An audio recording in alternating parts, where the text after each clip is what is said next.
Part 1 আমাৰ সামাজিক পৰিৱেশ। ইয়াৰ এক্টিভিটি দুটা আছে, ক্ৰিয়াকলাপ দুটা আছে।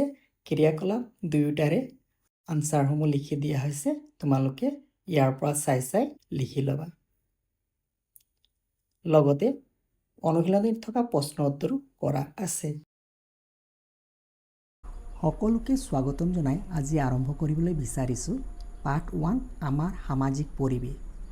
এই পাঠটিত অনুশীলনীত যিখিনি কুৱেশ্যন আছে আটাইকেইটা কুৱেশ্যনেৰে আনচাৰ কৰিবলৈ চেষ্টা কৰিম। অনুশীলনী 1 ক নম্বৰ, ইয়াত 4টা আনচাৰ দিয়া আছে। তাৰে ভিতৰত কোনটো শুদ্ধ উত্তৰ হ'ব? জুই লাগিলে কোনটো প্ৰতিষ্ঠানে জৰুৰীকালীন সহায় আগবঢ়ায়? ইয়াৰ আনচাৰটো হৈছে অগ্নি আৰু আপতকালীন সেৱা কেন্দ্ৰ। গতিকে ইয়াত গোল যিটো কৰা আছে 1ত, তাত কাঠ পেঞ্চিলেৰে ৰং কৰি দিলে হ'ব। খ নম্বৰ, কোনটো প্ৰতিষ্ঠানে ঋণ প্ৰদান, ধন জমা ৰখা কাম আৰু ধনৰ লেনদেন কৰে? ইয়াৰ আনচাৰটো হ'ব বেংক। 3 নম্বৰটো চাই ল'বা, 3 নম্বৰটোত ৰং কৰি দিবা। গ নম্বৰ, তলৰ কোনগৰাকীয়ে পকী ঘৰ সজা, মেৰামতি আদিৰ কাম কৰে? কোনগৰাকীয়ে কৰে? ৰাজমিস্ত্ৰী। 3 নম্বৰটো হয়। তো 3 নম্বৰত তোমালোকে ৰং কৰি দিবা। 2 নম্বৰৰ প্ৰথম প্ৰশ্নটো হৈছে সমাজৰ প্ৰাথমিক গোটটো কি? সমাজৰ প্ৰাথমিক গোটটো হৈছে কি? পৰিয়াল। খ নম্বৰ প্ৰশ্ন, সমাজৰ সকলোৰে সহযোগিতাত, ইয়াত সকলোৰে হ'ব, সকলোৰে সহযোগিতাত উদযাপন কৰা উৎসৱ এটাৰ নাম? উৎসৱ এটাৰ নাম ভোগালী বিহু, অথবা তোমালোকে লিখিব পাৰিবা দুৰ্গা পূজা, ঈদ। গ নম্বৰ, ষ্টেডিয়াম কি কামৰ বাবে ব্যৱহাৰ হয়? ইয়াৰ উত্তৰটো লিখিবা। ষ্টেডিয়াম বিভিন্ন ধৰণৰ খেল ধেমালি আৰু ক্ৰীড়া প্ৰতিযোগিতা অনুষ্ঠান কৰিবলৈ ব্যৱহাৰ কৰা হয়। ঘ নম্বৰ, পুথিভঁৰালে ছাত্ৰ ছাত্ৰীক কেনেকৈ সহায় কৰে? পুথিভঁৰালে ছাত্ৰ ছাত্ৰীক প্ৰয়োজনীয় কিতাপ পত্ৰ পঢ়িবলৈ দি জ্ঞান বৃদ্ধি কৰাত সহায় কৰে। গ, ডাকঘৰৰ যোগেদি কি আদান প্ৰদান কৰা হয়? ডাকঘৰৰ যোগেদি চিঠি পত্ৰ, টকা আৰু বিভিন্ন পাৰ্চেল আদান প্ৰদান কৰা হয়। প্ৰথম চিকিৎসালয়ৰ পৰা আমাৰ কি উপকাৰ হয়? চিকিৎসালয়ৰ পৰা আমাৰ বেমাৰ আজাৰ হ'লে উপযুক্ত চিকিৎসা আৰু ঔষধ পোৱা যায়। 3 নম্বৰ, খালী ঠাই পূৰ কৰা। আইন শৃংখলা বজাই ৰখা প্ৰতিষ্ঠানটো হ'ল আৰক্ষী চকী। খ, পশু চিকিৎসালয়ত জীৱ জন্তুৰ চিকিৎসা কৰা হয়।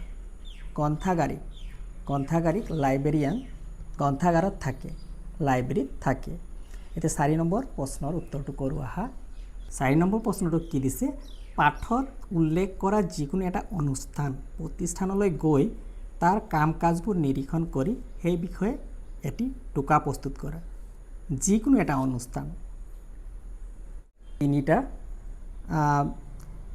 অনুষ্ঠানৰ বিষয়ে লিখা হৈছে। তোমালোকে যিকোনো এটা বিষয়ৰ ওপৰত লিখিবা। বিদ্যালয়ৰ ওপৰত লিখি দিয়া হৈছে যে আমাৰ সমাজত এখন অতি গুৰুত্বপূৰ্ণ প্ৰতিষ্ঠান হৈছে বিদ্যালয়। বিদ্যালয়ত প্ৰধান শিক্ষক বা শিক্ষয়িত্ৰী পৰিচালনাত শিক্ষক শিক্ষয়িত্ৰীসকলে ছাত্ৰ ছাত্ৰীসকলক জ্ঞান দান কৰে। ইয়াত কেৱল পাঠ্যপুথিৰ শিক্ষাই নহয়, বৰঞ্চ শৃংখলাবদ্ধতা, মিলাপ্ৰীতি আৰু ভাল চৰিত্ৰ গঠনৰো শিক্ষা দিয়া হয়। এনেধৰণে লিখা আছে বিদ্যালয়ৰ টোকা। ঠিক তেনেদৰে বেংকৰ টোকা লিখা আছে, চিকিৎসালয়ৰ। তোমালোকে ইয়াৰে যিকোনো এটা টোকা লিখিবা। 5 নম্বৰ প্ৰশ্ন, উৎসৱ পৰৱৰ জৰিয়তে সামাজিক একতা কেনেদৰে বৃদ্ধি পায় লিখা। আৰু 6 নম্বৰ, পৰিয়ালক সমাজ গঠনৰ আধাৰ বুলি কিয় কোৱা হয়? গতিকে 5 আৰু 6 নম্বৰৰ উত্তৰটো এনেধৰণে লিখা হৈছে। উৎসৱ পৰৱৰ সময়ত সমাজৰ সকলো লোকে একলগ হয়, সকলোৱে মিলি জুলি ভোজ ভাত খাই আনন্দ কৰে আৰু এজনে আনজনক সহায় সহযোগিতা কৰে।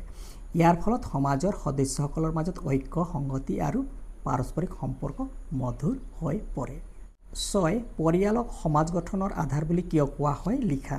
শিশুৱে সামাজিক নীতি নিয়মৰ শিক্ষা নিজ পৰিয়ালৰ পৰাই লাভ কৰে। ইয়াৰ উপৰিও পৰিয়ালতে মৰম, চেনেহ, দায়বদ্ধতা আৰু সহযোগিতা আদি সামাজিক গুণবোৰৰ বিকাশ ঘটে। সেইবাবে পৰিয়ালক সমাজ গঠনৰ আধাৰ বুলি কোৱা হয়। এয়াই আছিল তোমালোকৰ ক্ৰিয়াকলাপ আৰু অনুশীলনীত থকা গোটেইকেইটা প্ৰশ্নৰ উত্তৰ।